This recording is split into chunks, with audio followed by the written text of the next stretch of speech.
Good morning, viewers. Welcome each and every one of you to yet another episode of Connect You.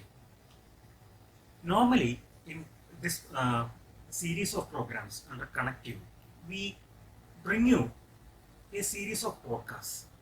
But today, the program is going to be a bit different. Today, we are going to have a panel discussion on a very, very important topic that affects each and every student in this country. Not only the students, even the employed people are going to be affected by what we are going to discuss today in a very significant way. As you all know, the new education policy, or what we term as the National Education Policy 2020, was inaugurated on 29th July 2020. A very eminent panel under the chairmanship of Sri Kasturi Rangan, the former ISRO chairman, drafted an elaborate series of rules, regulations, and policy recommendations which were sought to be implemented throughout the breadth and length of the country so as to make IGNOU, India rather, a nation which should be at the forefront of the educational revolution. And as a result of that, the wide-ranging aspects of this policy have found traction in these 6 years of implementation. Of course, there have been implementation issues, but these are only to be expected in the case of a policy which looks at transformation and not change per se. And when we discuss about this national education policy, we should not lose sight of the fact that NEP 2020 was indeed not the first educational policy that this country had. At least on 2 earlier occasions, we had educational policies which went threadbare into the aspect of transformation of the educational system of the country. The first one was in 1968, which was inspired greatly by the Kothari Commission report, and then the 1986 National Education Policy, which aimed at enhancing access, equity, and the reach of education at all levels. Then, however, in the period from 1986 till 2020, a lot of changes have taken place in the country and abroad. One is the dissemination of education itself. The ways and means by which education was sought to be imbibed and spread across the country has also changed a great deal. Technology has come in a very big way. And if you look at technology, the ways and means in which technology has affected human lives has been enormous. And education system being part of the broader policy of nation building cannot remain immune from these technological changes which have taken place. It's not only technology, the way people learned, the way people understood things, the way the new generation wanted education to be spread across in their schools and colleges also changed drastically. So the NEP 2020 indeed worked on all these major aspects and came out with a draft which was indeed very visionary. Now, one of the cardinal elements in this NEP 2020 framework is the academic bank of credits.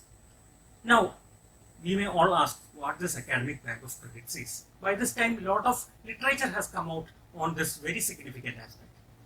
Now, imagine having a digital bank for education. It is quite similar to the kind of bank that you have for keeping your money safe. What do you do with your money in your bank? The surplus that you have, you deposit in a bank account, and where and whenever you need to use that money, you utilize that in the best possible way. Similarly, the academic bank of credit is a place, a digital place where you deposit all the credits, the academic credits you have gained at different levels of studies in your life. You deposit it there, and as and when you need it, you take it out and utilize it in other courses and other avenues. What is the advantage, you may ask? One of the major advantages is that you don't need to study again and again the same content which you have already passed. It is absolutely inessential that you again and again study the same course content, the same syllabi that you have already prosecuted as part of one course and then take it again to another course. Now you have the system wherein you can actually take the courses and credits that you have earned in a particular discipline, a particular area, and then you can invest that in another course without reinventing the wheel once again. This is in short what the Academic Bank of Credit has in store for you. And what's the advantage? You get lots of advantages like entry and exit freedom, you have greater mobility, so on and so forth. So today it is an apt occasion to discuss this very, very important issue. The proposition here from my part is that the Academic Bank of Credits can indeed revolutionize the Indian higher education system. Now, we have a very, very eminent panel to discuss this particular aspect. And this panel needs no introduction to any person well versed in the educational paradigm of this country. First and foremost, we have Professor Mohan B. Menon, a very distinguished panelist who is in fact an internationally recognized and respected educationist who has served as the chief of the UNESCO Education Program for Palestine refugees at Jordan. He was also the chairman of the National Institute of Open Schooling. Further, he was the deputy vice chancellor of Warsaw Open University, and to cap it all, he was indeed part of the Commonwealth of Learning, which is a multinational agency which oversees educational processes and development across the Commonwealth. So, Professor Menon brings with him an invaluable international experience second to none in the Indian context. It is my profound privilege and honor to welcome you, sir, for this panel discussion. Thank you. Our second very distinguished panelist is Dr. Shakila Shamsu. Madam is currently the visiting professor at the Department of Education at NIT Calicut. Madam served as the officer on special duty for the National Education Policy in the Department of Higher Education, Ministry of Education, Government of India. And most significantly, Madam was the secretary to the committee that indeed drafted the National Education Policy 2020. Indeed, and I believe firmly that few people understand the vision, philosophy, and the intended implementation trajectory of NEP 2020, and consequently the importance of the academic banks of credits as deeply as Professor Dr. Shakila Shamsu. Madam, it is a proud privilege to welcome you to this session. Thank you so much. The third panelist that we have today with us is Dr. Sibuji Netto. He also needs no introduction to any of the persons well versed in the educational landscape of Kerala and indeed India. Dr. Sibuji Netto is in fact the director and head of the Center for Online Education and Distance Education at the Mahatma Gandhi University, Kottayam. Prior to his joining this institution, he served in various capacities in IGNOU as Assistant Regional Director, and he also has immense experience of working with the erstwhile Distance Education Bureau, which in fact at one point in time managed aspects related to distance education in the country as a whole. It is indeed our honor and privilege that we have a person who has indeed worked with the whole system at diverse levels. And therefore, it is an honor for us to have him on this particular panel discussion.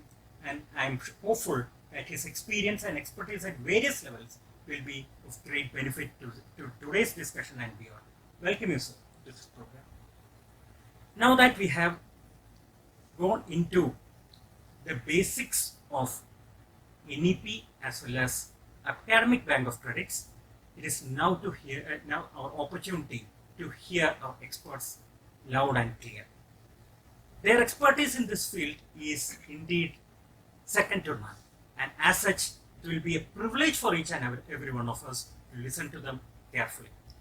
To begin with, let me request Professor Mohan B. Menon to present in brief his thoughts and beliefs with regard to the academic bank of credits in the context of Indian and international events which have been taking place in the past decade or so.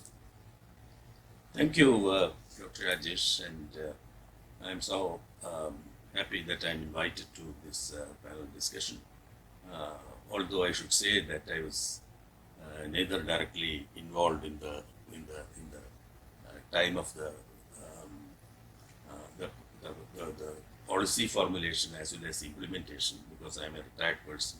But I thought this is a good opportunity for me to understand fully what the national education policy is trying to recommend and implement ABC, the Academic Bank of Credits.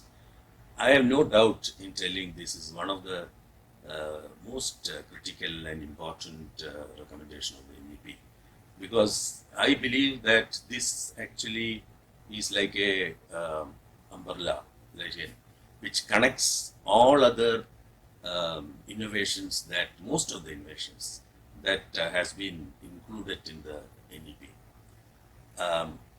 The flexibility, the modularity, the type of convenience that students should have in studying from different modes of study and different places, and then accumulate their credits and then and keep that in the digital platform, which can be used later by whatever purpose that is required. So it's really very, very exemplary to have such a vision, and that has been very well presented in the policy also. As the Dr. Rajesh mentioned in the beginning, there have been policies, and academic credits and transfer of credits is not an entirely new idea which has been taken up by the NEP 2020. As we know, our own university, IGNOU itself was one of the early adopters of this credit transfer. When we talked about the different credits and the credit weightage and transfer of credits, and not only within the academic environment of IGNOU, but also with our other universities. I believe that I remember that even other institutions had MOUs with IGNOU at that time for transfer of credits. So this has been done by IGNOU. Other institutions also, and 1986 policy does reflect this too. So if that is the case, how NEP 2020 becomes important? 2020 becomes very important because, as any policy should do, it should not be starting afresh, but it is actually accumulating the thought, thinking, and experiences of the earlier institutions and practices, and present it in a framework that will be comprehensive, and also make it convenient not only to the institutions but also the learners. So that's how I believe that it's a very important recommendation of NEP. Now, when I wanted to know, like, this is the 6th year of NEP implementation, I looked at from that point of view, what have we really achieved in the 6th year? You see, we have done quite well with regard to the creating that digital backbone for the credit transfer, credit uploading, and then transfer, registering students, and all these things. So this is what I understand, because what I did first, as I mentioned earlier, I'm a bit outsider of the system which is going on now. I decided I should do a quick survey. This is what when I was invited. How can I do a quick survey to know how this is going on? One is, of course, looking into the information online, see what has been happening in the reports and all this. So, which I did. And the second, of course, I did call people from different institutions of different types, a national institution, national university, and a autonomous college, a regular college, a university, state university, etc. And then try to know how they are implementing the thing, because they are all to be part of the whole scheme of things in ABC. I'm happy to say that all of them knew about it. Number one, awareness from point of view, and also said that we have certain roles that we have to do. Like, for example, the university said we are supposed to be uploading all the course credits coming to us, and in the DigiLocker, and then every student is given a registration number, etc. So that was very, very welcome, because always what happens is it is easy to come out with a backbone, because it's a digital issue. It's a technology today is fast, and it can happen fast, and there are people to come out with that system very easily. So that is a easier part, according to me. Although it may be more technical, because people may have to understand these things. So to make people understand, there has to be awareness building, and then interacting with the institutions. So that as visualized by the NEP and its implementation program, that things should go on in a manner that what is expected as a final transformation of the educational system is achieved. I know such a thing cannot happen in a few years, but it takes time. But it is achieved in a manner that it is beneficial to the learners. So that is the idea. So I have certain information coming in from that the colleges know that yes, this is going on, and they are supposed to send it to the university. You see, this is what they are. And what will the university do? They know that it is going to be uploaded. But beyond which the colleges, and I would even say that all teachers or faculty of all colleges may not be even aware of it today. Universities are better informed about it, because in the whole scheme of things that the ministry and or UGC is in contact with the universities, and the universities are supposed to take care of the things in the colleges. Autonomous colleges are better placed because they are autonomous, so they have more responsibility to take care of. This is what I informed. I mean, it's not my view I am telling. This is what information came to me. So I could see that this is natural, that it will go on that way only. I have only two observations to make in this major. One is that a success of such a very prestigious, I wouldn't say prestigious, very critical innovation like this will require a large scale capacity building at the field level, which I am not sure whether it has been happening. Maybe it has been happening, but it has not. We cannot see the impact of that in today's colleges and universities. This is one thing I observed. And capacity, when we say, there are two types of capacity building. So one is the administrative capacity of dealing with uploading and taking care of how to take care of the technology. There are people required in that, and some feedback was also there. This is a workload which is coming to the universities especially, and which is creating a problem for the people to observe. So it is not done in time, on time, I mean in time, whatever. So that it remains there, all this. So there's the slow uploading of things, although the colleges make sure that all the grades are being sent to the universities. This is number one. So the administrative part is one, and second is the academic aspect of it. I believe that it is not just enough that the academics know about how to go about doing the ABC. I believe that they have to be really thorough with and the mindset should be such that it is all we are doing for the purpose of bringing in flexibility and modularity and a lot of freedom for the learner to do things the way they want to move around. Of course, the 4-year undergraduate program being implemented in Kerala, I can tell about that more, has given them opportunity to go for new courses, the core courses or the non-core courses. That's there, so they can now have a choice in that. And but in addition to that, it is also mentioned in the national policy as well as UGC's regulations, etc., that there will be a possibility of transferring credits for other modes. Swayam, of course, is being done now. They are familiar with that. But I always thought of like a IGNO, for example. How much of transfer of credits the learner can do with IGNO and the institutions. IGNO has a major responsibility, I would think. I did talk about this to the IGNO administration also, and they were also agreeing, yes, they were to do how to go about doing it. The micro credentials, for example, the credits that can be taken by the learners. Many colleges find it very difficult to have a few students wanting to know, 3 students wanting to know, do something. SWAYAM is not providing a course of that type in the SWAYAM. So how IGNO is doing it, how can we do this, etc., etc. I know that it's all possible to be done, but that awareness really hasn't. So there is a large-scale, wide capacity building is required. That is number one. I mean, number two, the academic part of it.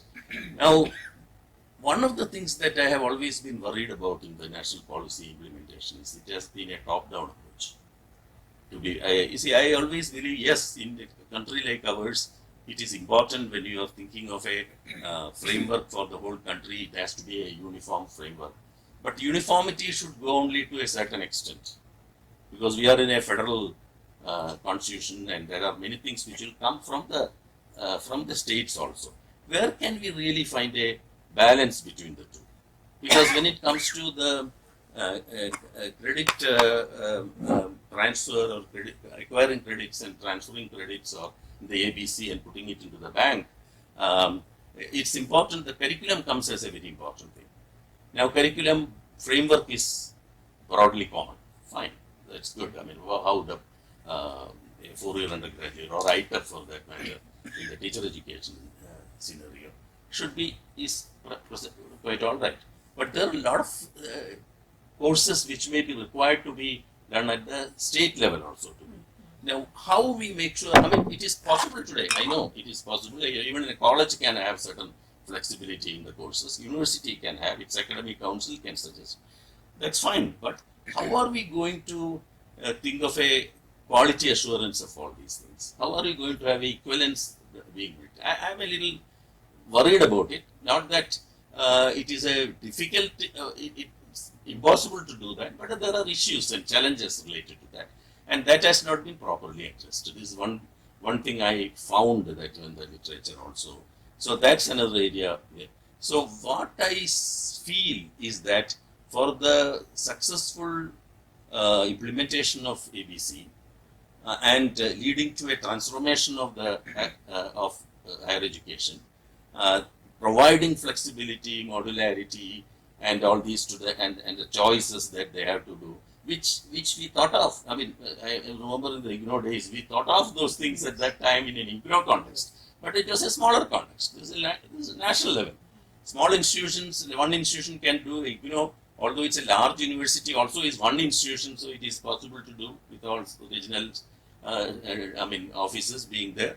But in a national level, with variety of colleges, variety of, institutions, how are we going to do that? So with the up-down of the framework that is being done, there has to be a lot of horizontal interaction among the institutions, and which I don't think has taken place or taking place as far as I know. I may be wrong. So that is another thing which one may have to look at.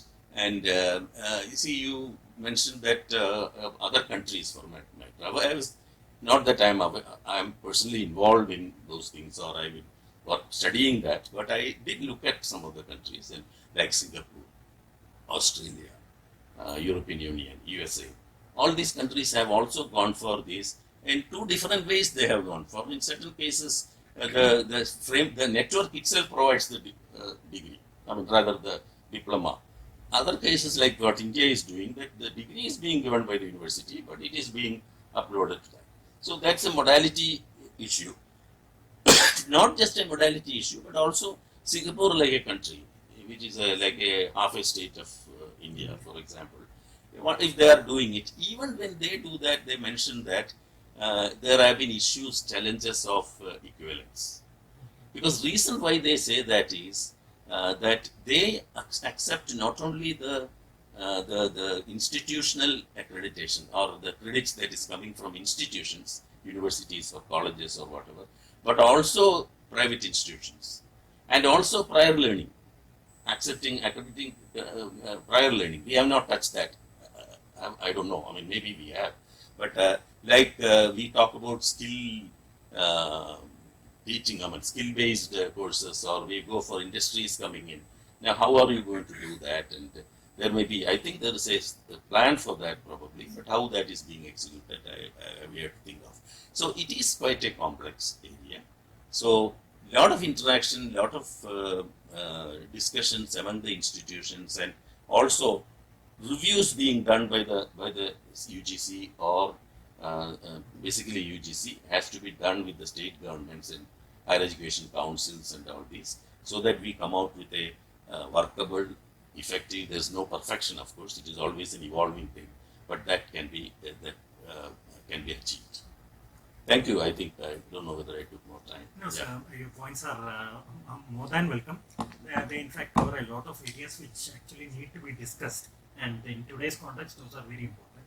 Now, coming to Madam Shakila, one of the most important things that we find in the ABC and broadly in the NEP is the kind of effort to bring in a kind of quality assurance.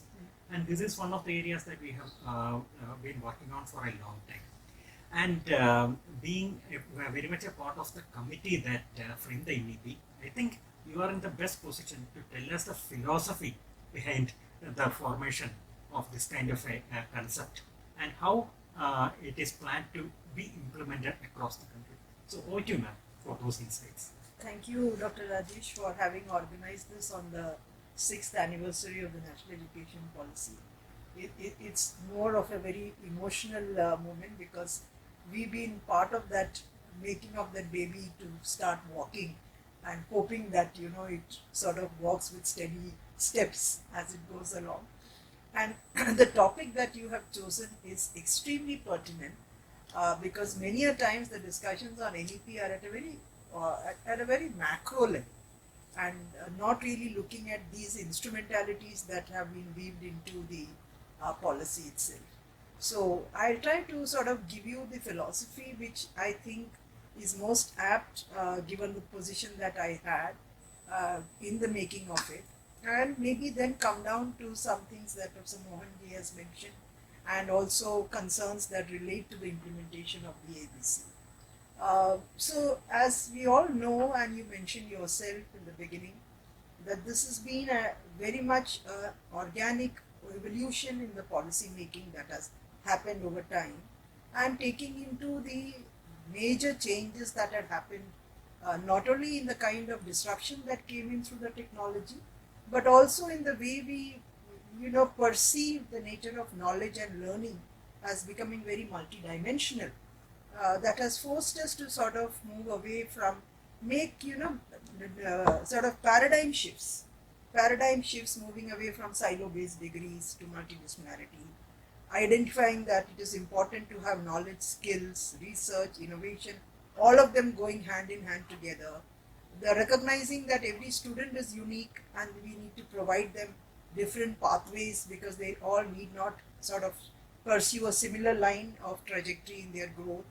And similarly, just as individual students need to do that, the teachers who are the catalysts for all these change must also be able to have a lot of innovative pedagogies and so on, and institutions. So the three verticals that we sought to empower in the NEP was the student, the main stakeholder, the teachers who are the real catalysts for that change, and the schools, colleges and universities which are the institutions.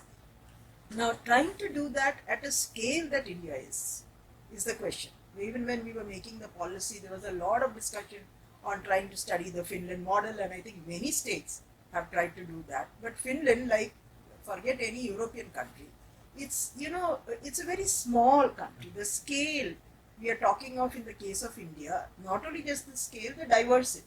Like when Professor Mohanji says he has talked to colleges and school, universities and so on, the diversity of the institutions poses a lot of challenge. Now, in the committee, we were all quite seized of it, that the kind of recommendations we make, one is very clear, Dr. Rajesh. We were very clear that we are having a lot of problems that seem unsurmountable at that time. But when you make a policy, you don't limit the recommendations to the given scenarios. It has always got to be forward-looking, aspirational, and futuristic by nature. So when you're looking at students, what are you looking at? You're looking at students who sort of come out in the year, let's say 2025, being productive for, let's say, about 45 years. You're looking at a circa around 2070. And we really do not know what are the kind of developments that we have. And with our understanding of what changes are happening, we have tried to project something.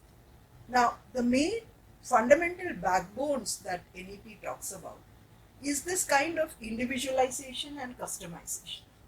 Individualization and customization makes it a challenge, because many teachers would ask, Madam, if my class is about 50 students in a school, do you expect me as a school teacher to customize to meet every one of them? Or if you come into higher education, do we do that? Can we do that? So we are not really talking about every single student, but you categorize them into certain categories. I mean, some 6 or 7 levels that you can. And then you pitch it at a common level. So you need to look at it.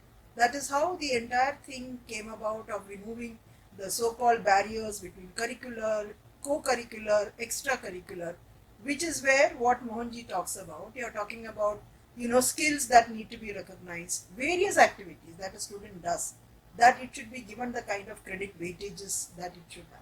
So the idea of flexibility was not a matter of choice for us. That flexibility, I call it as the imperatives of 21st century learning. It is imperative that we are flexible in mediums of instruction, in the curricular choices, in the pedagogical tools we use, in the assessments patterns that we do, in all this that we bring in flexibility. Now that's a tall order to think of. And if you need to do that, you also need to think in terms of the other important aspect, that if you give flexibility, it means you need to also provide for mobility. When you provide mobility, you also need to look at interoperability across various modes of delivery. You yourself said that technology came in. The policy puts a lot of emphasis on open and distance learning, on online education, and so on. The whole idea is that the world is possibly moving away from a brick and mortar concept of education. In fact, very frightening scenarios that seem to be unfolding. Will we have the need to have education within the four walls of a classroom itself? Is becoming a question that would be challenging to us. So it is in this scenario that certain instrumentality, in fact, if you look at the draft NEP, which is our committee's report, that 484-page document, you won't find the word ABC there at all. What we've only said is the transfer of credits. That's what IGNOU was doing, that you recognize credits acquired by students, allow them to transfer them, and that got manifested when we wrote the policy actually into giving that concrete term of using the academic bank of credit. Now the academic bank of credit cannot happen without other supporting instrumentalities. And while the NEP had for the school education a proper implementation plan called Sarthak, higher education we didn't come out with an implementation plan. What we did is we gave UGC the power to go on bringing out a lot of guidelines. Guidelines that come out from UGC don't stipulate a date from which it becomes effective, because of the level of preparedness that institutions have, which is therefore in a certain sense very democratic and understandable. But that also has a flip side, because many may choose not to do it at all, because they think that they have not reached that level of capability to do that, which is wrong. And therefore, a certain degree of really trying to be sort of dictate certain things, that of course is a larger systemic issue, and let me not divert myself into that. But more importantly, the multiple entry and exit. So when we came out with the 4-year undergraduate program, which is the major reason why the ABC has come into being itself, it was important that when we came out with that, the kind of choices that we gave across a range of courses, the core courses, the multidisciplinary, interdisciplinary, on the job training, the foundation courses, the skill enhancement courses, language ability, value added courses, and the mandatory internship. There are a lot of actors that came into the play. You have industry coming in, you have skill based people coming in, you have a lot of community engagement that is coming in, and collaboration becomes the key to all this. Now, unlike the conventional way in which most of us have got educated in the 20th century, where everything is kept at a one single institutional level, here you are actually opening up the landscape where a student is actually intersecting with so many levels of institutions, so many modes of delivery, because we are allowing up to 40% of credits in non-engineering disciplines to be done through online courses, through Swayam, through open and distance learning, and so on. So obviously you need to have a mechanism which allows us to do that. Otherwise it would have been a mockery that on one side theoretically we are talking about something, but not putting in place a set of systems that allow that to happen. So the multiple entry and exit, the kind of mobility that we gave, and the multiple entry and exit gives you a fixed window. The ABC is valid only for that 7-year window. As far as an individual student is concerned, I get an APAR ID. Initially in the policy, in fact in the draft NEP, I think we wrote Aadhaar. When we came to the policy, we didn't use the word APAR, but we said it has to be a unique student ID. And that is how the whole automated personal academic account registry, that word APAR, came into being. And since there is a DigiLocker facility, we thought students can go in using that as a mechanism. And the whole idea of having a unique academic identity for the student, and APAR doesn't start in higher education. It starts from school education, because the National Credit Framework, which is talking about 8 levels, is starting with 4 levels that go to the school sector. It's from 4.5 to 8 that it comes into the higher education sector. So the instrumentalities that came in are the multiple entry and exit, the National Higher Education Qualification Framework, which Mohanji was mentioning, about the equivalence issue that needs to, which is actually looking at the NHEQF factors in the National Skill Qualification Framework also. So there's the National Credit Framework also determines the levels based on the NSQF levels also. And in fact there, since Professor Mohanji mentioned about, there is recognition of prior learning already there. That's what I So the recognition of prior learning, we suppose there's a motor mechanic and he's never gone into a school, but he knows how to repair your vehicle. And there is therefore an assessor that determines the level that the student has. So that credits, that student gets the credits for that, and then is allowed to laterally join a level to continue the course. So you are facilitating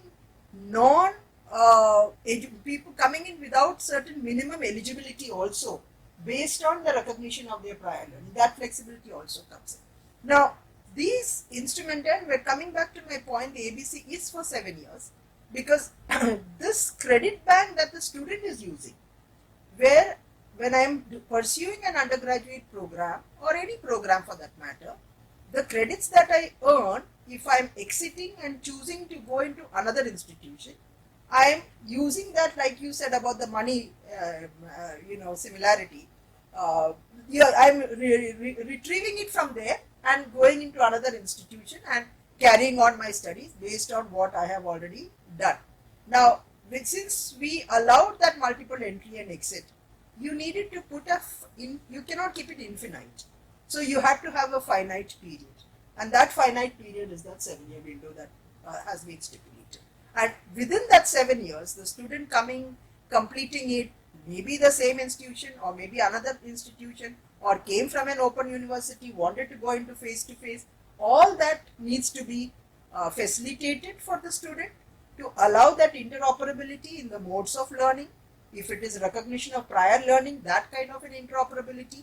If it is moving on from one area of study into another area of study, that is also being given. So all this, an ecosystem. Now, this definitely is, as you rightly said at the beginning, it is not just transformation, it is complete disruption of a certain kind.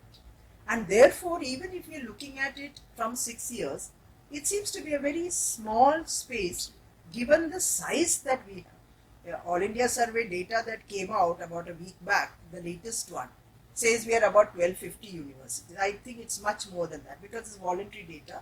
I think we would have easily been touching somewhere around 1400 institutions.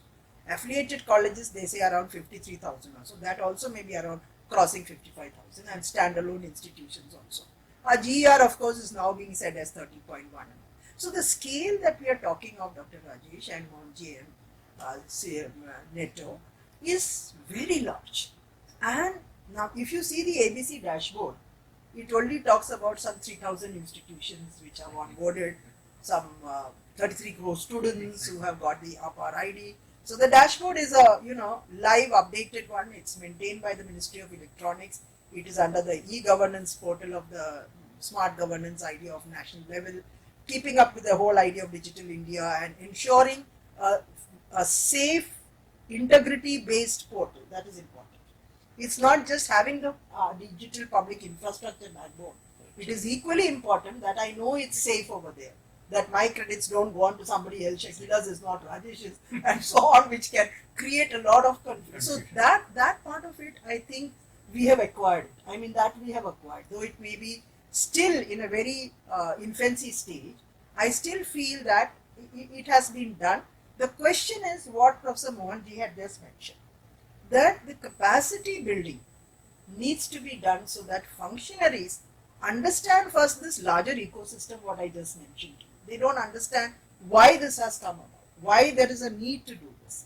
That need comes because we have had a 4-year undergraduate program, because we are allowing for interoperability from distance education into mainstream education, from vocational into mainstream education, and the credit framework is giving students credits for any activity done.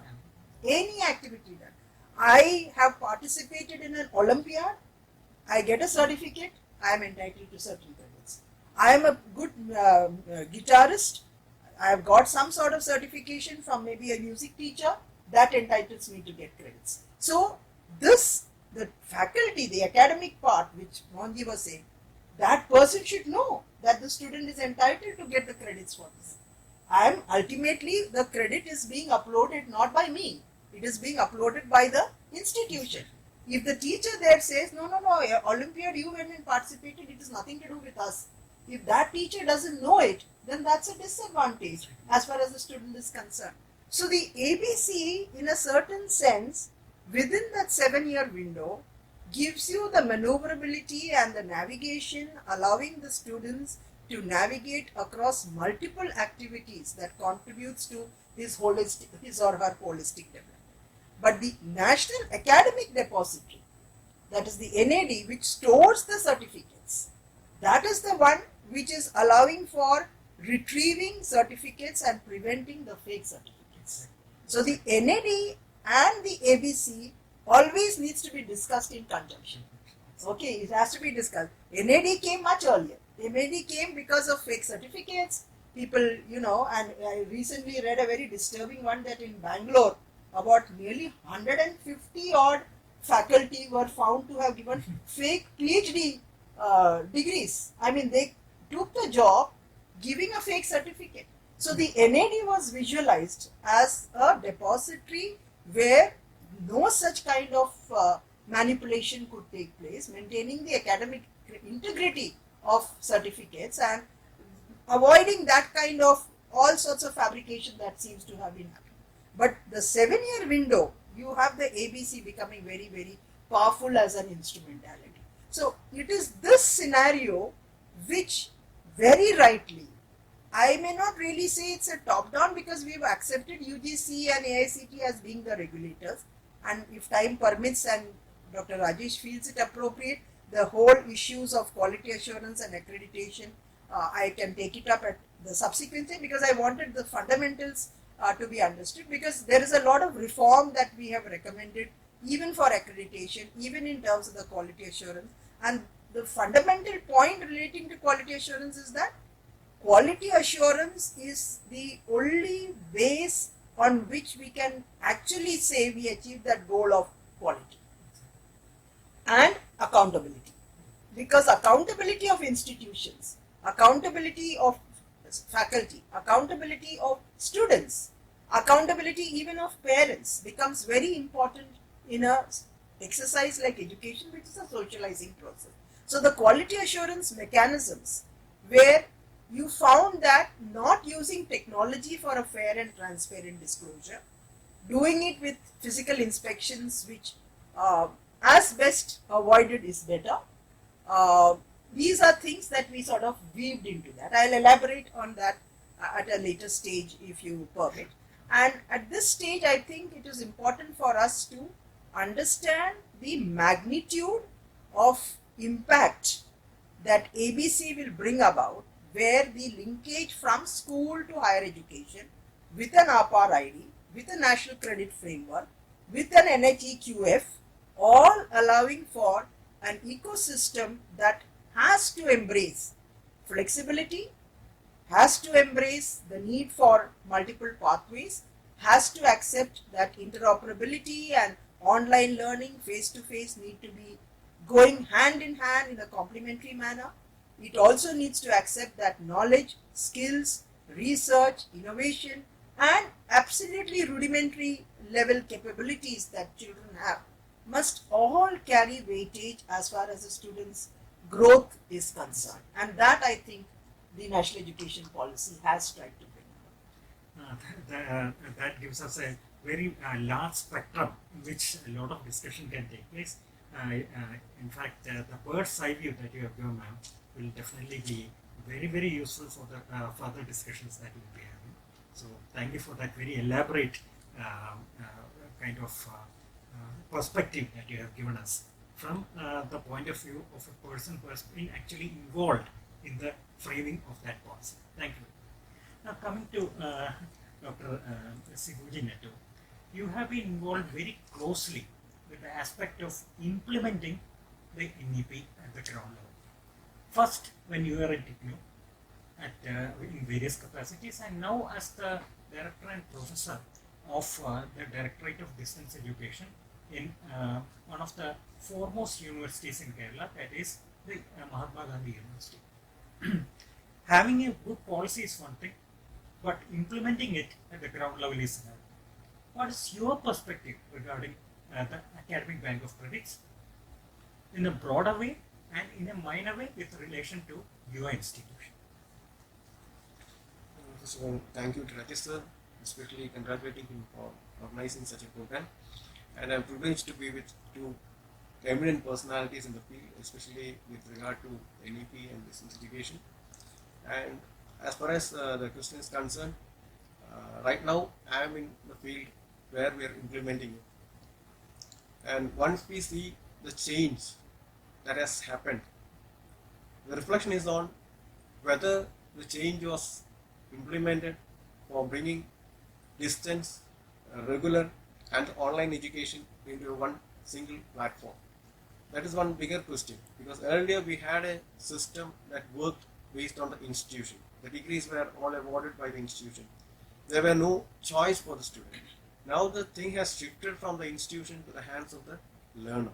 That is the biggest change that I have noticed after implementation of NEP 2020. Or the institutions were also made to think on the changes, especially when we think about the 4-year undergraduate program that came in recently. We can see that it gives a lot of opportunity for the learner to take the courses, opt for the things that he likes, especially an engineering graduate. If he want to take psychology, he is able to do that. That is the sort of freedom that is given to the learner. So in that point of view, it has liberalized. But we need to think on how good it can be, especially when we think about the curriculum perspective. So once we think from the part of the institution, we are not able to give all the courses that are required, but still it will be there. And from the part of the learner, we can see that he is able to choose anything. How far the institutions will support them? That is one question that I have. Because when we see the regular mode, earlier we had a strict discipline like this much courses will be there and you are able to do that. Now the child is free. He can choose courses from the online platform, from Swayam, and at the same time we have to see the functionalities of the teachers also. They see it from a different perspective, whether they are able to make up their workload, how far the workload will go on. Students have to sit in the classroom. Now again, students have also thought in a different way. From being in a classroom, they want to do the job. They want to be a bit free. They are thinking on, especially onto online platform. I can see that a lot of students are shifting to the online mode. And here the degree is also taken into an equal perspective. Like if you do it to the regular, or if you come to the distance or to the online, it is equally treated now. So the society has changed. The way it was seen has changed. Earlier, a student from the distance mode was not considered at par with the regular. But now the thing has changed. Students don't want to be there. They are telling, oh, it's okay to be in the online platform or in the distance platform. That change that has happened to the society is one of the biggest impact. Another thing, we cannot expect the students to be inside the four walls of the classroom. If the class is not good, the institution is not good. If they are not supporting the students, automatically students will drop.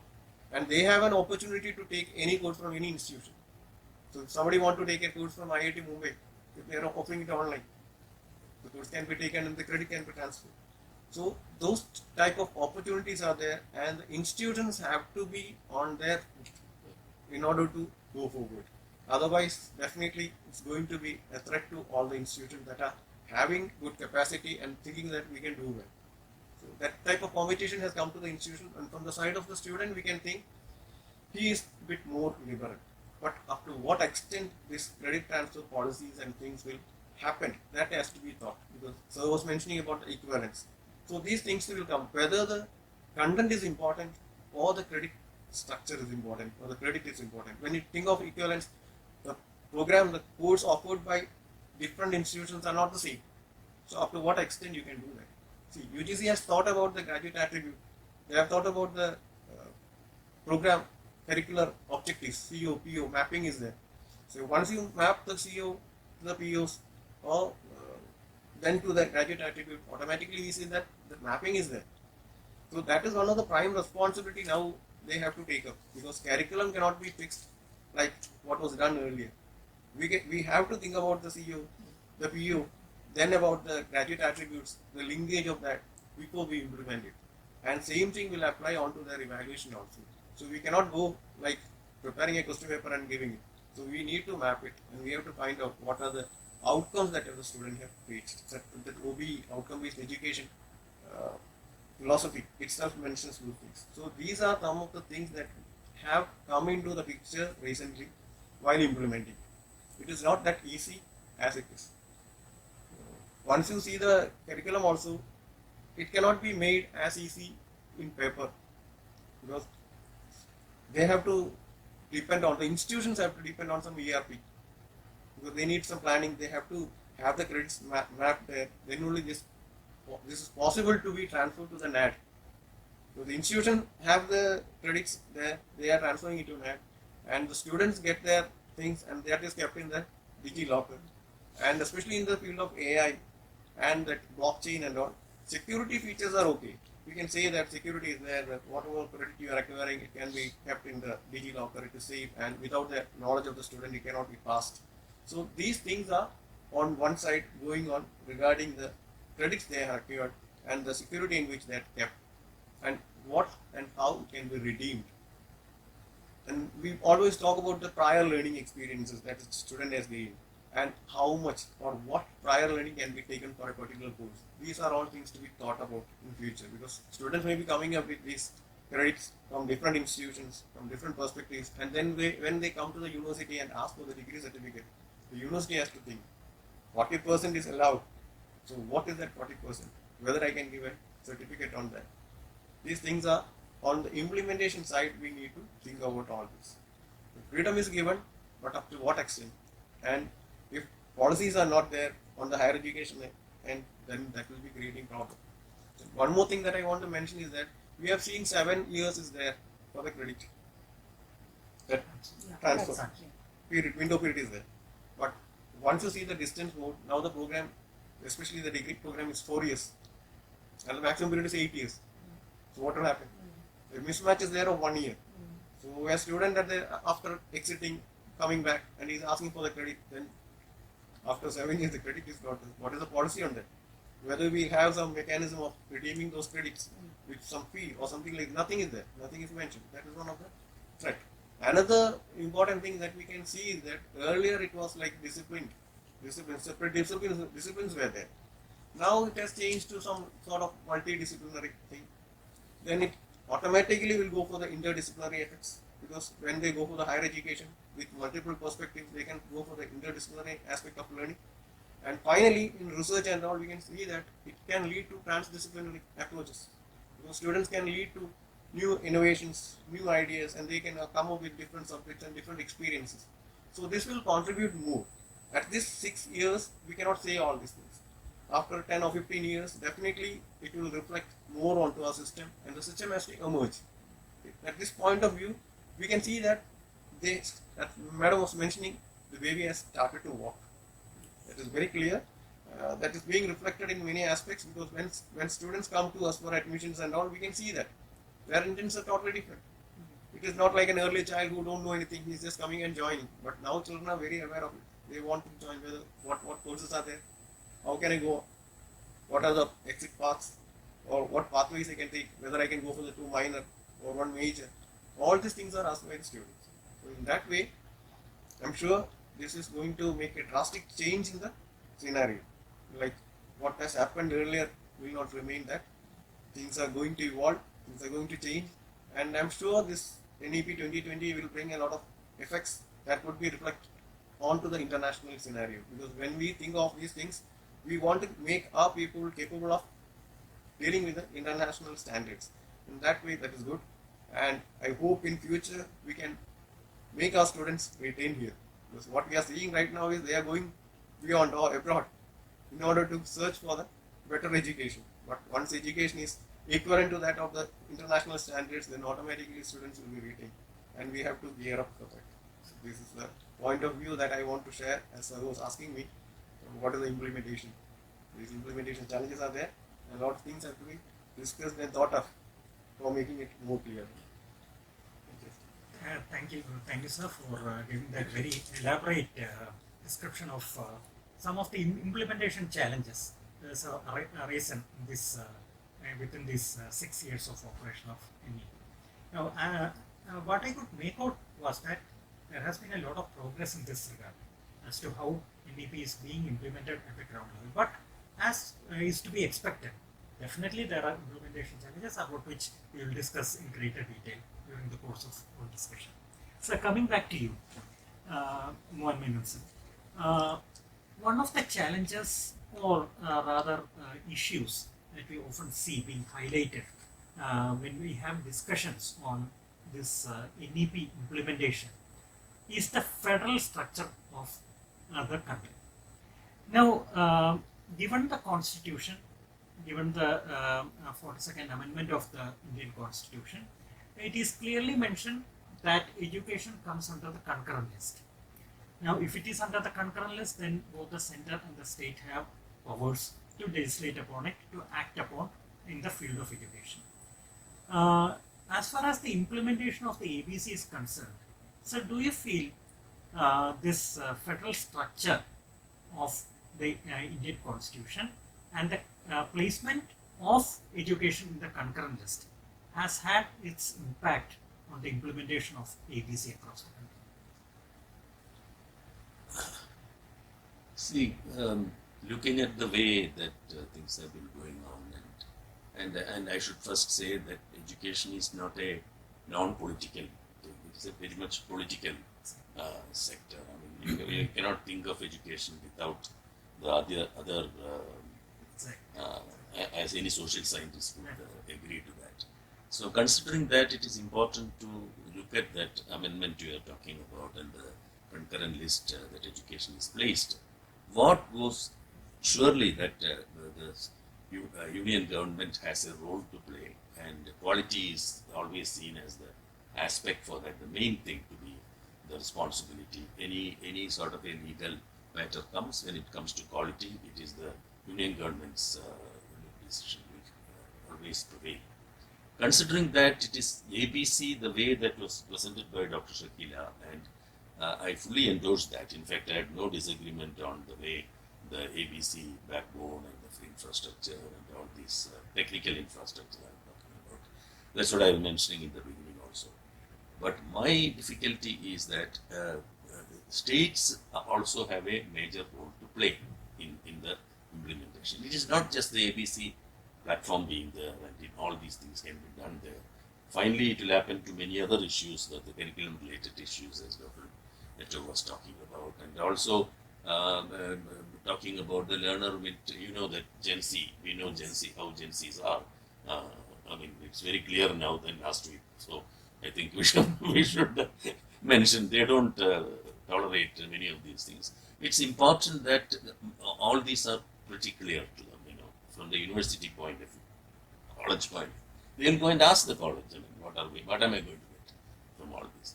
So there is a need of a field level, like state level involvement, more participation in the implementation of it. This is what I was trying to say. If you have people there, like I know that the UGC and Union government has identified so many mentors who will go and implement. ITAP is concerned. I think Dr. Shakila herself is a mentor when it comes to ITAP. I mean, that's perfectly all right. So you can't take care of this thing that is being created by the Union government. However good it is, I mean, it is very good. I have no disagreement on that. But when it is seen as being imposed, actually it is not being imposed also, but it is being perceived as imposed. Perception is imposed. The whole thing changes. So that's why it's very important such implementation has to be done in a very subtle manner, taking the state into consideration. Sitting in Kerala, we know what sort of relationship can prevail when PM3 or all other things come in. What is the difficulty?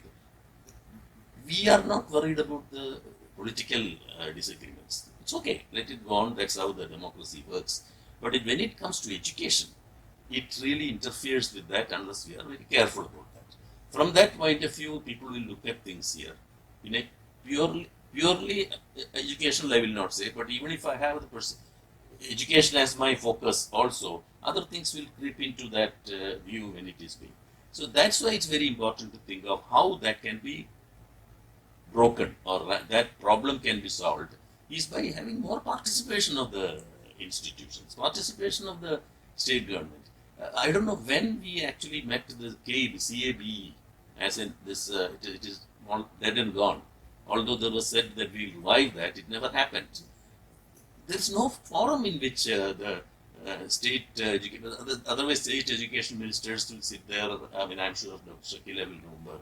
I remember going there and sitting from IGNOU and NIS. CABE didn't have any statutory powers, but it was very important forum. Now, such things are not there. So, in the long run, academically, very good things also may not succeed because of the interference of such factors. That is what I am worried about, basically. So, if that has to be proved, taken care of, I think there is a need of more interaction. Not only vertical interaction, but horizontal interaction among institutions, and come out with things that this is how it works. And that in a country like India, there cannot be probably one curriculum structure can be okay, broad structure can be all right, but other things will vary. And that is the state's power or prerogative also.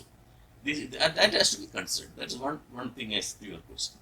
Adding to that, I would say that quality when it comes to, and you mentioned that what is being done in the recognition of prior learning or skills and all these. Now, the assessment is being made and how the assessment is made. Will that be acceptable? University itself finds it difficult to say whether this is okay, this is autonomous in our college has done it. Now, what will happen to another university when it is going? They will, along with that, people are seeing this. The IGNOU, for example, has been running a master's level program in psychology. Now it is stopped. Now suddenly, and they think that that it is a more professional program than nursing, for example, which IGNOU is running. So what is the justification for that? Similarly, I was in IGNOU the other day. School of Education had come out with an MET program. NCT said no MET. It's a professional program. How much a management MET is a professional program as compared to a management program? Gen Zs will ask that.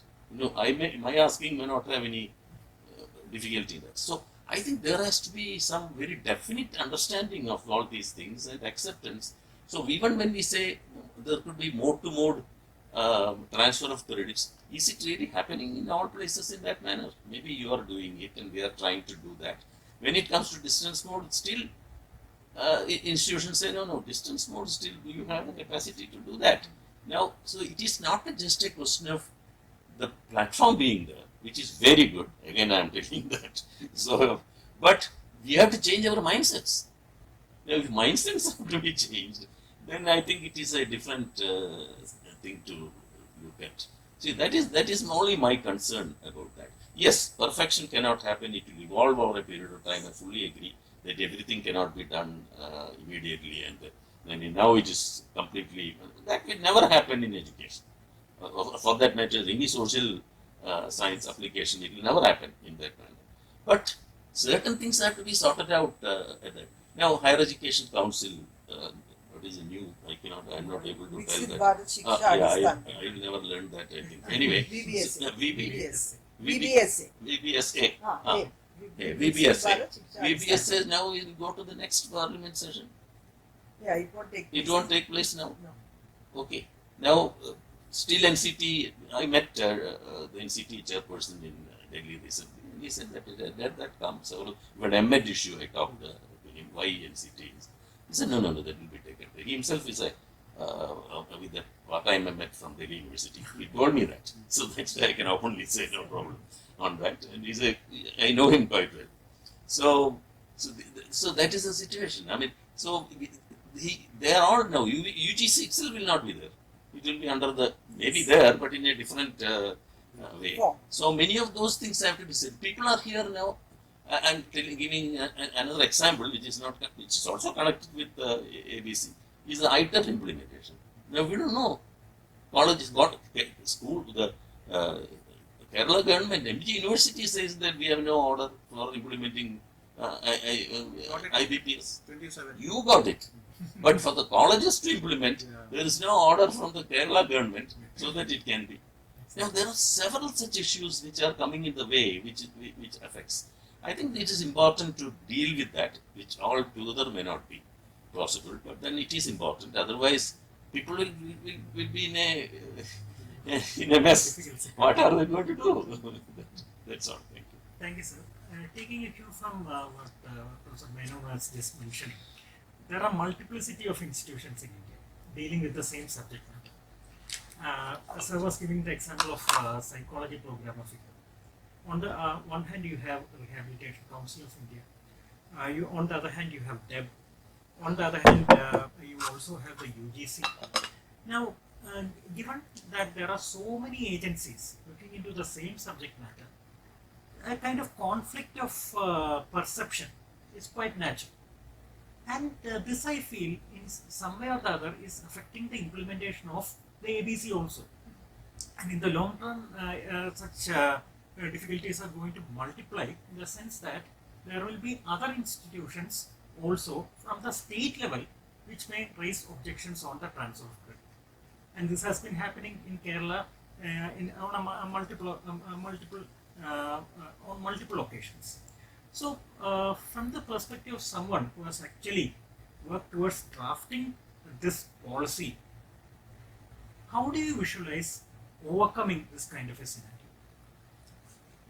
Thank you, Dr. Rajesh, and I think I should take the cue from where Professor Mohanji has talked about the center-state equation. And he's very right in trying to say the policy was bottom-up approach, but the implementation, when its directions coming from the UGC, tends to be top-down, especially in the fact that NEP had a major recommendation that CAVE need to be strengthened. When the draft committee's report was tabled, submitted to the ministry, we had a special CABE meeting, and I still remember, I think it was 19th of September 2019 that we conducted that, but that was a special CABE because CABE was not reconstituted. In fact, it is not reconstituted till now. What we wrote in the NEP was a Rashtriya Shiksha Ayog, which was the National Education Commission, which we had to drop when writing the policy, and we therefore put it that as a body in a federal system, it is the body like the Central Advisory Board on Education, which brings the state education ministers and the senior bureaucrats from the states to discuss on issues which are particularly what seemingly today are issues that need to be discussed, and consensus building is the critical base on which you can actually bring out smooth implementation.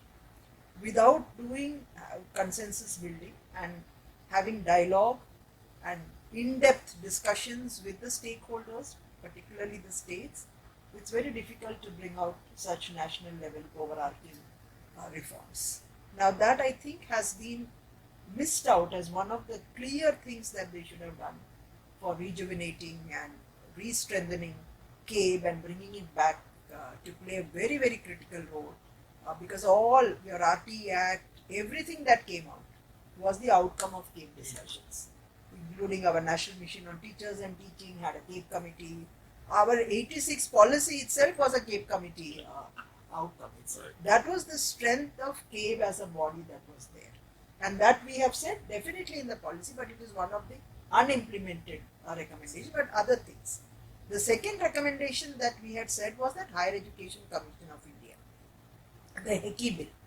The HECI bill with 4 independent verticals. The point that you are saying, the Rehabilitation Council is a regulator. It operates as a regulator. So we have 17 regulatory councils, and the UGC as the super regulator is looking at funding, looking at regulation, looking at accreditation, and looking at academic standard setting, which is where that very important phrase came that NEP is recommending a light but tight regulation by separating these 4 independent functions, which should be in independent verticals.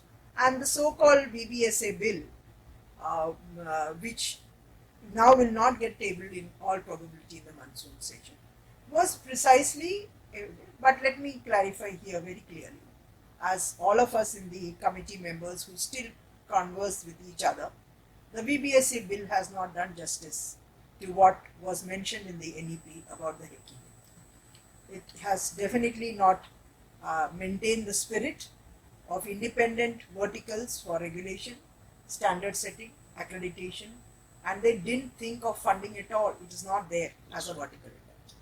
It's not there at all. They are only talking of the 3, and therefore all the conversations with the Joint Parliamentary Committee headed by our Madam Purandeshwari ji, who was earlier our MOS in HRD, has got this feedback that it is very important. And the independence of the verticals also were not kept because, one, they have only 2 state representatives, which is abominably low to think of a federal structure where Mohanji is talking about You the should need. mention which states which are there. So they have said only 2 state representatives. Now, and what they have done is, when we said independent verticals, they have kept members across. Once you put cross membership, independence is not there. So the whole idea of that independence was missing. That apart, having been said that, the idea that we had to your question was, if you had these regulatory councils, looking at only the academic standard setting part of it and not doing what like an NCT tells you that MEd cannot be done and that kind of a thing, that be taken care of at a different level by different bodies, then you don't have this kind of an overlap and an over abuse of power by that concentration that they wield that kind of power. So that is what we try to do, but that somehow has not taken off. So you are really right in a certain sense, and as rightly said, anything in the social sector has, I may mention in many FDPs, you don't mix policy with politics, but you are not supposed to do that. But it is a fact that these are social sector areas, and social sector areas, obviously the larger ecosystem has a lot of influence and obviously there are players that will look at all those dimensions kind of thing.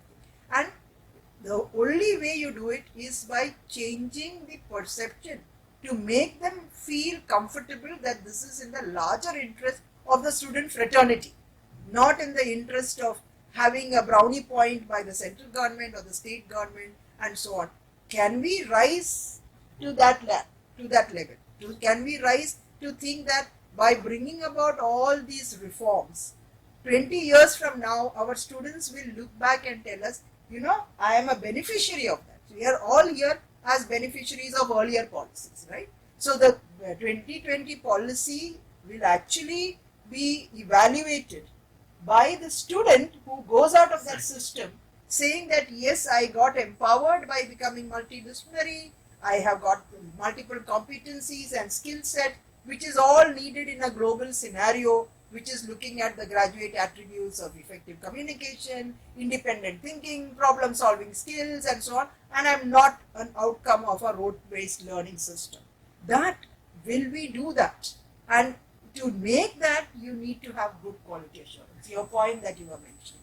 So even accreditation, Dr. Rajesh, world over, and I'm sure Professor Mohanji will endorse that point, accreditation is done in a binary pattern. Accredited or not accredited. There is nothing like this A double plus, B double plus and all these things that we had first 7 scales, then 5 scales. So when we said that, and now that whole committee which has given the report, it is still in abeyance. See, that is the problem. These things should have taken place if it had taken place at the right time. You see, bringing out the 4-year program hastily, without proper curriculum planning, rehashing it and putting it into new bottles and saying, chalo sab cheez ho gaya hai.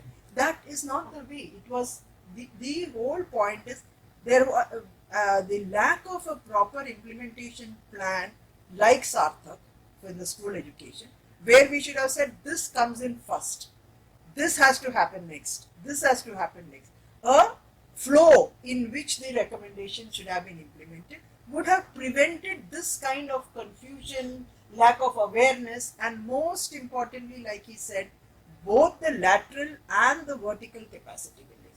Because all the stakeholders, Shakila is not the person who's working in a college to tell, this is how we need to go about it. And even having, student mentors, teacher mentors, all that is not enough for the scale, diversity that we have.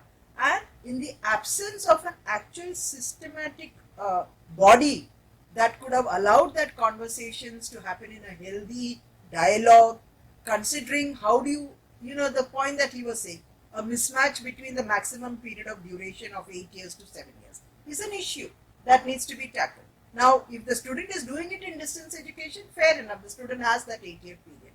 But if the student were to want that facility into a face-to-face, it's not allowing. So that interoperability also has a certain limitation because of that one issue that is coming up. These things could have been easily sorted if you had a mechanism which allows for sharing of thoughts and allowing people to tell us on ground that these are the implementation challenges. So all putting in the fact that there are a lot of reforms happening. One nation, one data is coming up. We are talking about binary accreditation. That is a reform that is coming up. And given the kind of systemic changes, like even in the context of examination reforms and so on that we are talking, which is affecting the future of our students, I think a very different approach even now, reviewing it and actually making mid-course corrections if there are certain systems that need to be put in place, it's good enough. Ultimately, when you want a policy to be implemented, and it is not enough for that baby to have got stabilized, that baby is actually growing in a healthy manner and going forward, if it needs certain other interventions to come in, like they are right now doing for the examination system because of that entire fallout, we should always be open to that. And if they don't, even if CABE is not reconstituted or not done for so many years, it doesn't preclude them from looking at it now and saying that, okay, different states, you see, if I may put this into another perspective, 68 and 86 policy, the political landscape of our country was largely a one-party dominant system. Whereas today you have a multiplicity of regional parties, which is natural. And obviously, when you have a number of regional parties, you start reading things beyond what seems to be in the good interest as a perception that there is an attempt to impose something. That is when consensus building becomes even more important. And that somehow is missing. And so, NEP did talk about these methods of being there, using technology even for accreditation. We did not want the physical inspection visits. Inspection was not a word we wanted to put in that. So we said fair and transparent public disclosure, putting it so that there is less human intervention. More of human intervention always sort of somehow brings in many other unfavorable things that are not necessary in a system. And we never should look at, just as we don't like to use SWOT when it comes to India, we like to say challenges rather than threats. What is the threat? It is a challenge. In the same way, when you look at the whole thing in terms of accreditation also, the element of trust in the other institution and use technology to see that things are there, rather than, like you said, irrational decisions of a given course not to be conducted. What is the rationale and what is that? I mean, there has to be a justification for that. That kind of conversation and narratives are not happening. And it seems to be therefore an imposition. And when it seems to be an imposition, you will react. And that reaction need not necessarily always be a very congenial reaction. So this I think has been where, if I may say, as someone being an insider in the NEP part of it, and 6 years when we are looking back on it in reflection of the level of implementation, if we have to see a smoother and a more hassle-free implementation, this dialogue needs to come in. And these methods of using the word like monitoring and so on, it's a review. Reviewing it for enhancing the smooth of implementation. These things need to be put in place and not getting, missiles after missiles coming out from the UGC as guidelines. I mean, there's a degree to which you can read those guidelines. If you bring out, say, 10 guidelines on a given day, by the time, there is an ability to take in those guidelines, right? So they were coming out at such a fast pace before people were even understanding the first guideline. In addition to your 4-year undergraduate program with the 7-year window, we have got accelerated degree, deferred degree, and fast tracking also, for where we are talking about at the school level, people like Manjul Bhargav and others who have gotten, the years of minimum years not being completed, they were allowed to come out. There is a program, I seem to have forgotten the name. But when you are not stabilizing even the existing flexibilities, Right. why do you add to the confusion to institutions saying you allow, instead of 4 years, I'll do it in 3.5 years. Instead of 4 years, I will complete it. I will take, instead of 40 credits, I'll only take 20 credits. I can do it in 6 years, and then you have a maximum 7.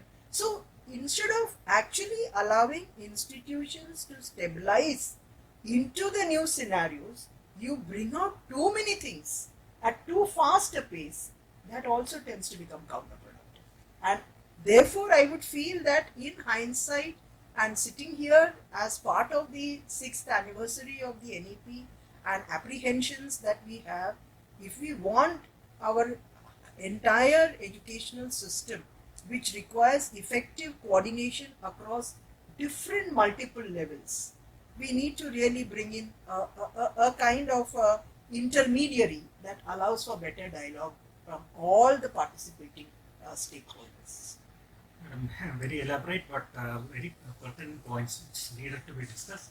Coming to Dr. Sibu, as far as Kerala is concerned, we have seen that there have been multiple occasions on which this free interoperability of credits hasn't been actually working out. In fact, we in IGNOU ourselves have been the receiving end of many of these difficulties, even though there has been instructions from the Chancellor himself regarding free flow of equivalents. That has actually not been working.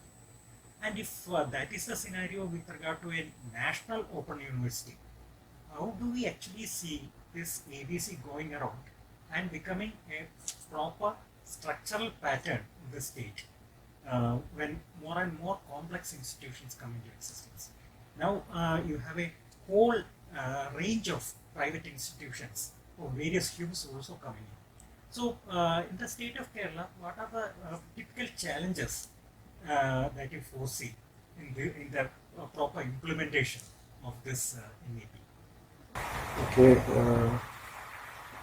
Right now, sir was asking about the equivalence issue regarding the credit transfer facilities and all. IGNOU has done it earlier, and we were very clear about how the credits are accumulated and how it has been transferred. Especially in the ODL system, it was there, and IGNOU was one of the prior runners who have done it very nicely. And once we move on to this new credit transfer of APC that we have done with the help of this digital repository, what we call as the DigiLocker for the students and NAD for the institute, we can see that the credits that are acquired are to be transferred. And at some point of view, we need to see that the students are free to get their grades or their courses done in some other institutions. And when it comes to the equivalence part of view, we have to see that earlier also these challenges were there. We have, especially in IGNOU, we have seen that MA Psychology program and MSW program, they were never recognized by state institutions because they were reluctant to do that. And one of the primary thing I could notice was that when you come to a PSC job or Public Service Commission job, automatically the regular students lose their chance. And many students who have done their degree in online or ODL, they got to have a chance there. So when it goes for the equivalence of thing, normally it goes to the board of studies or the subject matter expert who is in the regular stream of the particular institution to see to that. And automatically their reports always come. If 3 are there, one will be writing full positive way, the other 2 will be in negative. So I have seen the reports, especially for that MSW program. And these things are there, but now what we feel is that regular and distant or regular or online has come to a same platform. This credit is there acquired by all those students everywhere. But from distinction between the regular and the online or the distance has ceased out. And we can see that in future the students in the classroom may not sit in the classroom.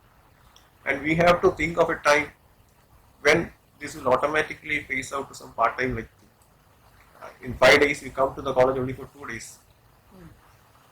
And another opportunity that I could see is that regular stream can bring in more courses, because once it becomes flexible, students cannot be put into their classrooms. They need to be given more time. You be here for 2 days or some sort of 3 hours a day, and rest of the time you can do it on your own. And at that time, the regular infrastructure that is there can be utilized for more courses. In this scenario, we have to think about the equivalence of the program. So what has happened earlier will not happen again. And then comes the introduction of that Srinaraguru Open University in Kerala. So at that time, the government has asked the distance education programs of all the other state dual mode universities to be stopped and move on to the open university system. So that thing or that change that has come into Kerala context will automatically make the change. Regular distance, that sort of confusion or what do you call it, the chaos that has been happening, discrimination that has been happening will be subsidized in future. This is the point of view that you are asking for. What about the equivalence? In that context, I hope that operationally, right now, we are in a better stage. Thank you, Dr. Sibu. That is the regional perspective that is very important for a lot of IGNOU students. Coming to perhaps the closing segment of this very, very interesting podcast, I would like to ask each of our experts one topical issue, and I would request all of you to give a pointed and a brief response to that. So coming to Mohan Menon sir, one of the issues that is closely associated with the academic bank of credits, transfer of credits, etc., is the aspect of internationalization of education. Now, India has seen so many variants of internationalization of education right from the very ancient times. Now, how do you foresee this academic bank of credits actually revolutionizing the internationalization of education? It's a very important question because while ABC facilitates the process of internationalization, whether the students coming from other countries to study in India or from India to go and study outside, it's like a double-edged sword. See, on one side, yes, it facilitates the system and the scheme that we have provided, the platform we have provided facility. But it also has a problem, issue, that if it is not properly implemented, like the issues of, for example, equivalence, quality, all such things, there is a danger also that our students may not be able to get admission in other universities internationally, because over a period of time, finally the quality will be tested somewhere, somehow. You know, whether you carry this many credits which you carried from, the person has to manifest that. The person is going with the credit. If they ask something about that, they should be able to say that, prove that this credit is worth holding it. If that they are not able to do, and if that happens, it will be a great tragedy. So that's why I tell you that on one side, yes, it is a facility. That's why I'm always concerned about the quality aspect. Now, for you talked about the, you know, the type of assessment and all these, and then how sometimes we don't assess in spite of having all those program outcomes, graduate indicators, and program attributes, and program outcomes, and course outcomes, etc. It may turn out to be assessment is based on something else, and it is not assessed properly. What is going to happen? So that's a major issue. So I would like to, in addition to what you said, I would like to conclude because this being the last segment.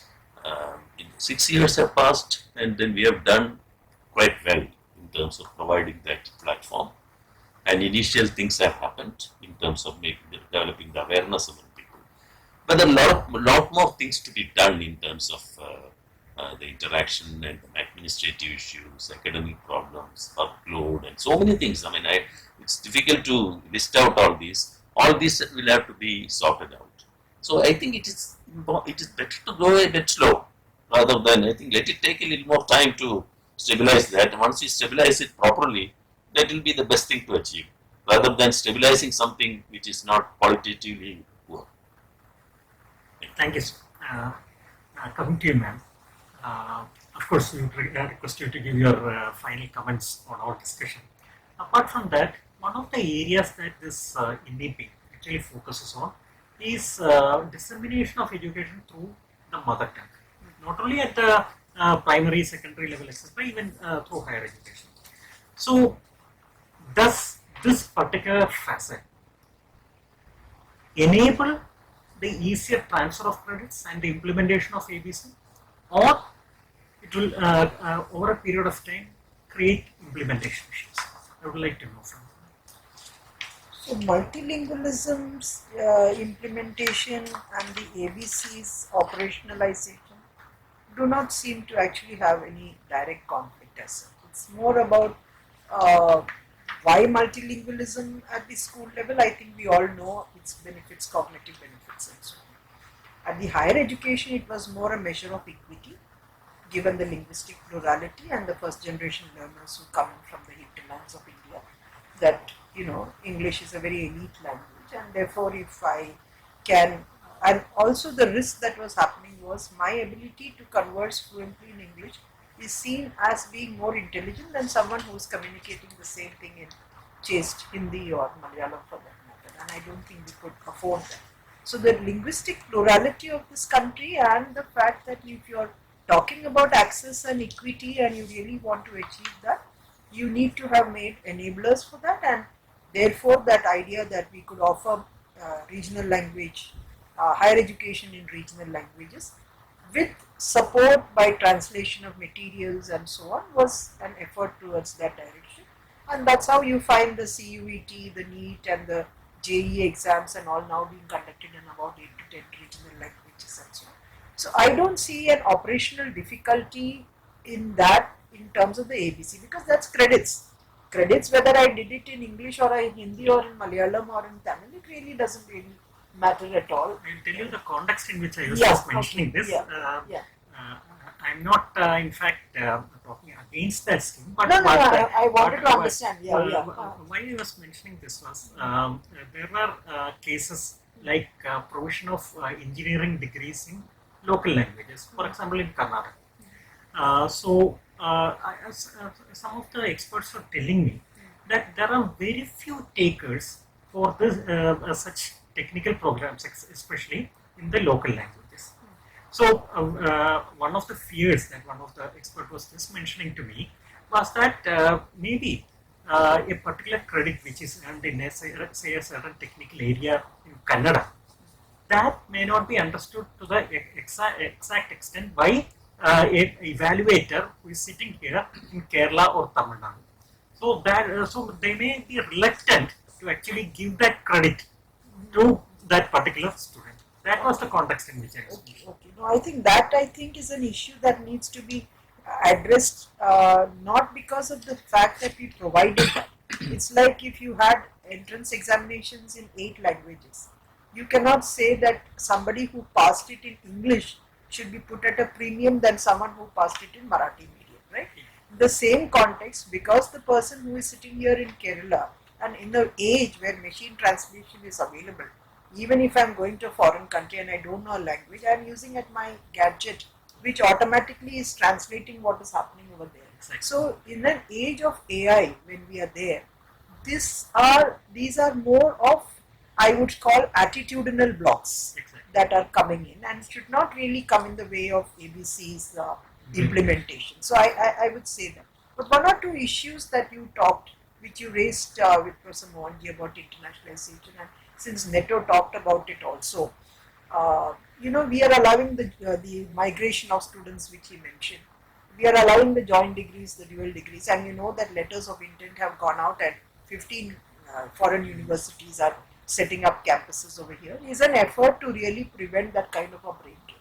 Ultimately, if your student can sit here and enjoy idli sambar and still get a foreign university degree, nothing like our Indian parent who would have felt that, my child is safe in Indian soil and kind of thing. And also coupled with that, the international migratory laws that are now happening will see definitely a changeover. And I think NEP, in a certain sense, the ABC and this whole interoperability, mobility across institutions, both national and international, I think that has been a facilitator in that sense.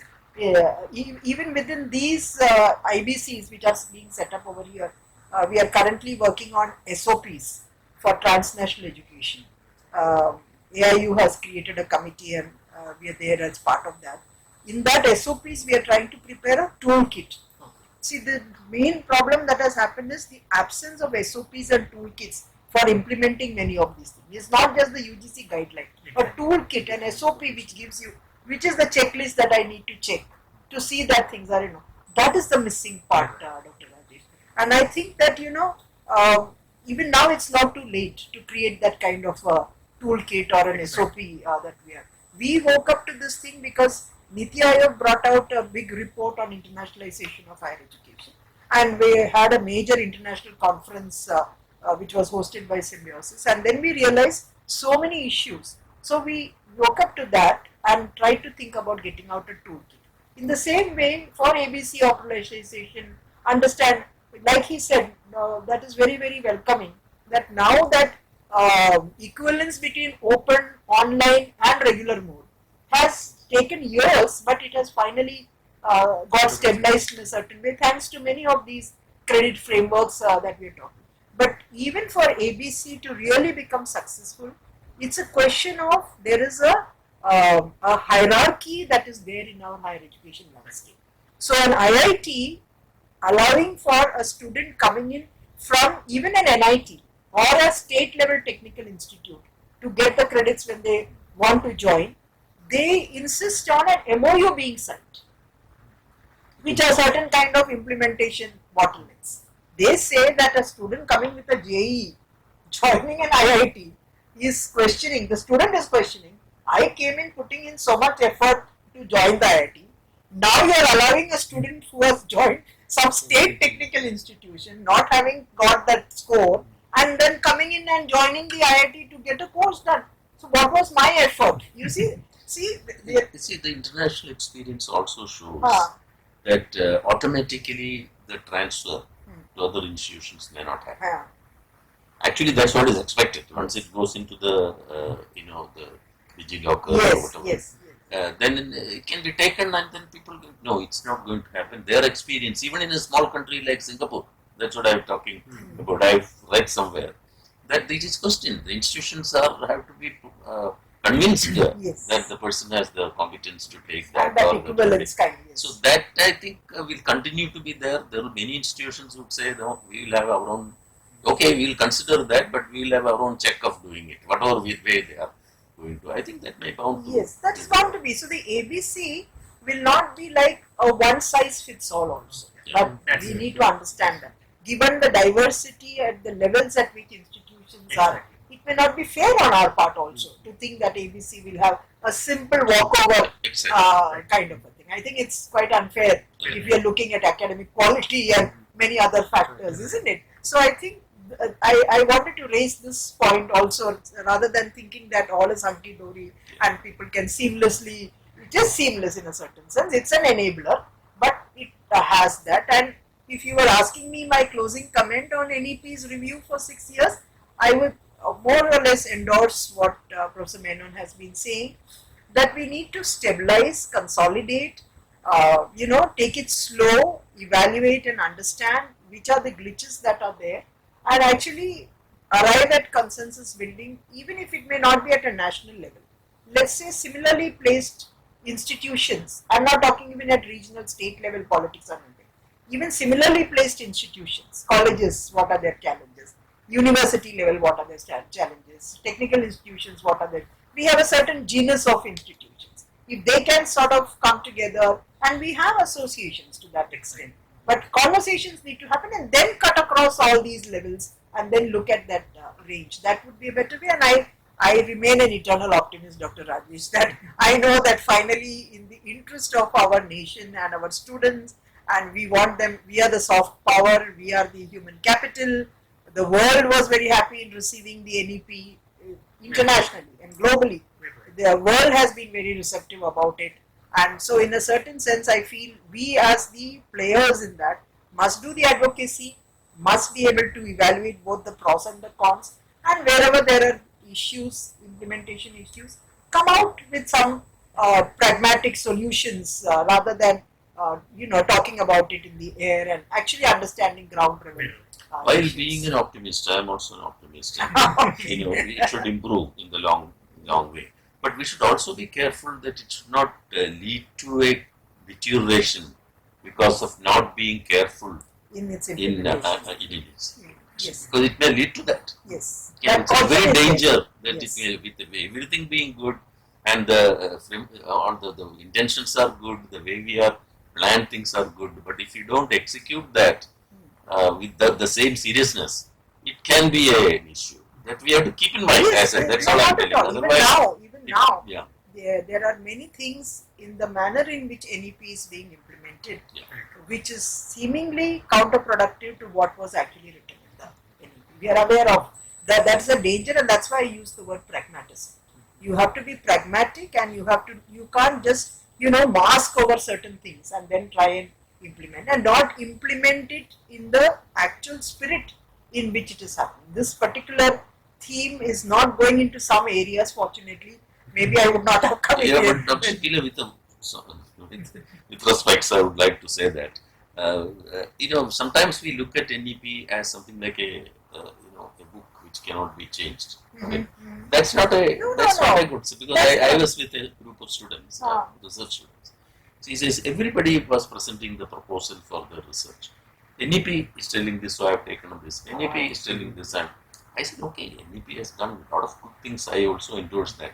But how did you come out with? I mean, what's your how? I mean, how the problem Yes. was identified in your own environment?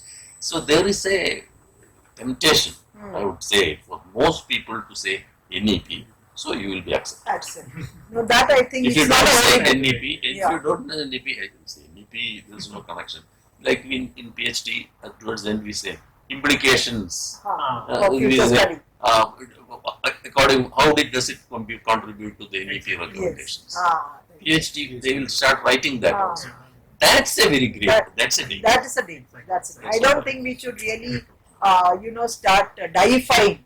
You can correct you NEP. cannot Also. define You it. will come out with another policy. Yes. If it is the It's not that it is the final thing that exactly. India That is is doing. that's And you should not deify it also. Because every policy is a response to a certain context. yeah. I mean, Right. there's Every policy. See, Whether it- 1986 policy when it was come, they also thought that 1986 No, policy it is is. great. It is.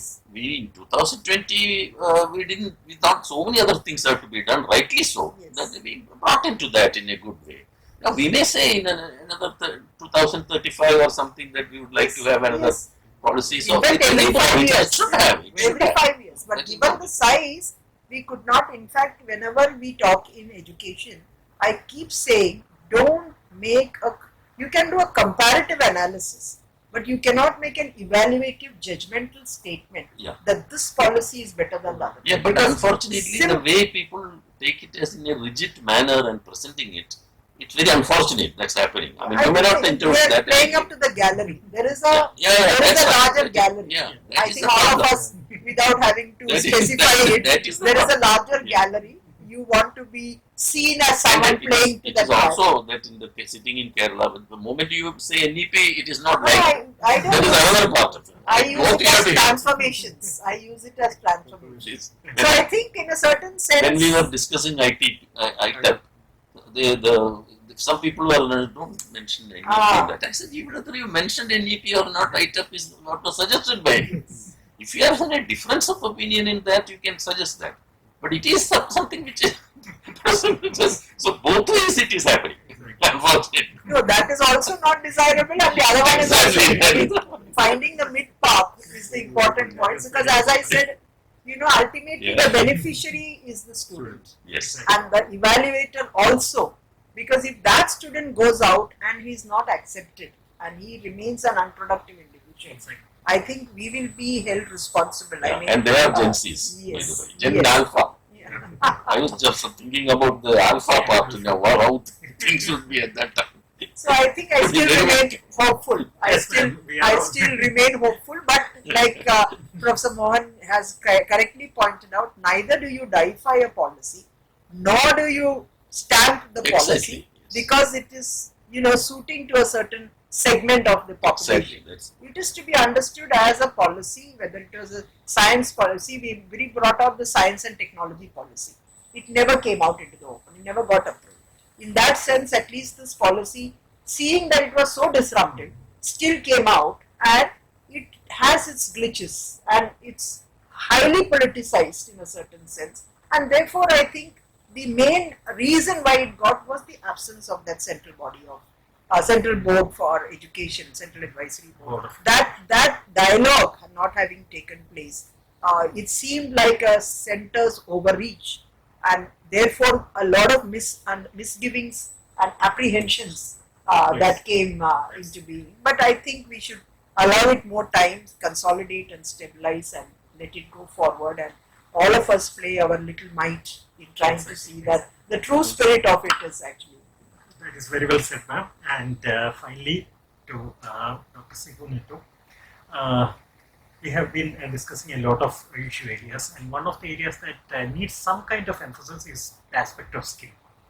Now, skilling has been taken up at various levels, and we also have the National Skill Qualification Framework, and that in some way translates into some of the provisions within the NEP also. And when we see it in a broader picture, when we combine this with the ABC aspect, then the implications become rather serious. At a local level, how do we see all these three seemingly disparate areas coming together for the benefit of the learners? uh, like what you call skill framework. Earlier also there was a thought process like why you should go for that. Many of our people are skilled in many aspects, but the thing that they lack is the certificate. IGNOU, I know at one point of time they had an agreement with Hero Honda and they had trained Exactly. mechanics on that. Right? So they were given certificate for that and that certificate was valid. And even in Mahatma Gandhi University we have a yoga center, Center for Yoga and Naturopathy. And I have seen students from there. They are not students, they are actually retired hands who have gone there and done their PG program on yoga and certificates on yoga and all. They are getting highly paid, 30,000, 40,000 they are drawing. I've seen some students who are coming to the campus and they have talked to me. And at this age also they are able to do that. In that point of view, we have to see that in future also these things are taken care of. In our FIUGP program, we have that ability enhancement course. And we have 2 online programs like French and German online. Actually, we have 6, but these 2 courses are being taken more by the students because now the what you call the AI native or the Gen AI, what we could call, they all want to move abroad. They actually want to study some foreign language, and they want to shift or see the world. That is their main idea. Things are not going to settle on just with a course. We need skill-based Yeah. people. Whatever you learn, that has to be transferable. Yes. And that single entity of having a particular discipline or a course or a skill is not required now. It's not suitable now. That's what I want to say. We will require multiple skills. Yes. And multiple skills means we need to have exposure to different courses. And students are ready now. They are going behind courses that would enable them to acquire their skills and get them what you call certified. Yes. Certified in the sense that they are now with the ABC, they can reflect those credits onto that, Yes. and that can be taken by the institutions. As we are discussing, how it could be taken. They have to prove their skills. It is not just what you call the theoretical part. It is the implementation part or the what you call the hands-on experience where they can show that. So once an interview or a group discussion or anything by an employer can do that. But once you move to the higher education sector, taking a lot of courses from different programs or taking a group of courses from diverse disciplines will not lead them to a particular degree. Because now we are saying that earlier also IGNOU also was having that we have to have 40 credits on some particular topic or a course or a discipline that will enable for an honors or a particular subject-wise thing. So these things have to be educated to the students. You cannot take any number of courses and come out with a degree. You have to have focus on to certain areas, but at the same time you can polish your skills and get them credited to that academic bank of credit. So in that way, it is not just a policy, it is a promise. And say that rather than being a policy, it is a promise to the new gen learners Yes. who are able to make use of their skills, polish their skills, get into different streams from different locations through online or on regular. Whatever possibilities are there, these can be explored. And this is actually something that is given to the new gen learners, and as a policy, we would say that it has to evolve and the future is with the learners. So, hoping that it will have a beautiful color in coming days. Outcome. That is our Yeah. introduction. Yes.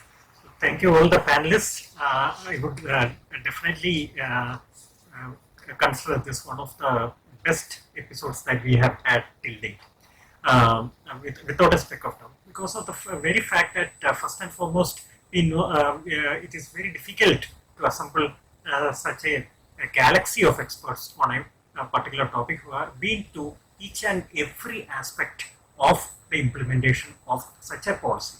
And secondly, it is also a very significant day today that we are meeting on the day when the policy, that is NEP 2020, was actually unveiled. This is the 6th anniversary of that very momentous event. So on both these counts, this has been a wonderful, wonderful event to take place. Now, all of you would further agree that such interactions are always required, and we also hope that in future also we'll be able to have the expertise of these very eminent experts with us for further sessions. We are extremely thankful thankful for them having taken time out of their very, very busy schedule, because all of them have multiple engagements throughout the day, and especially on this day when it is the policy anniversary of this very important policy, that is NEP 2020, their schedule is indeed fully filled up. In spite of that, they have taken a lot of time out of their very busy schedule, and this particular session has gone on beyond the 2-hour mark, which itself shows how much of an engrossing discussion we have been having on this issue. And I'm sure all of you viewers, you would have enjoyed the very, very in-depth discussion that we have had on this day, on this very important topic. Needless to state, there can be areas of improvement, and if you find that there are areas of improvement in our subject coverage or in the aspect of the technicalities of how we bring this program to you, please do not hesitate to write back to us on our email ID, that is rccochin@ignore.ac.in, and this is displayed on the panel below. I will repeat the email ID, that is rccochin@ignore.ac.in. This is the mail on which you have to give your suggestions and perceptions regarding this program, and we will always endeavor to bring further enhanced and improved versions of our programs to you. It is my proud privilege once again to thank our very esteemed professionals and experts who have joined us today. Mohan Menon sir, your presence had been very, very illuminating. Your experience both at the national and international level has shown as a clear pathway as to how we can approach this policy and make it work at the ground level.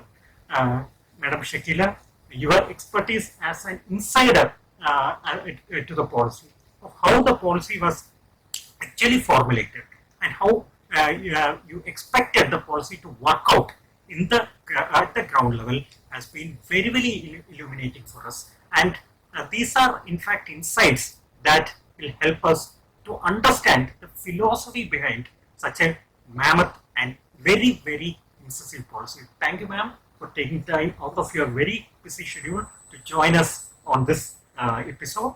And Dr. Sibuji Hinto, Professor Sibuji Hinto, the director and head of the Center for Online and Distance Education at Mahatma Gandhi University. Your presence has given us an opportunity to understand how this policy is actually working out at the ground level in the context of Kerala, and what are the implementation issues which are being faced at the ground level. I'm sure with the kind of insights that you have given to us, we will be able to better understand how IGNOU Regional Center Cochin as well as other regional centers in the state should approach the implementation of NEP from our end as well. So it is on the whole a very, very illuminative and highly educative program, and I'm sure all of you once again would have enjoyed this offering that we have brought to you, and we will shortly meet with another episode on a different topic. Thank you, Varnama. Thank you. Thank you. Thanks. Thank you.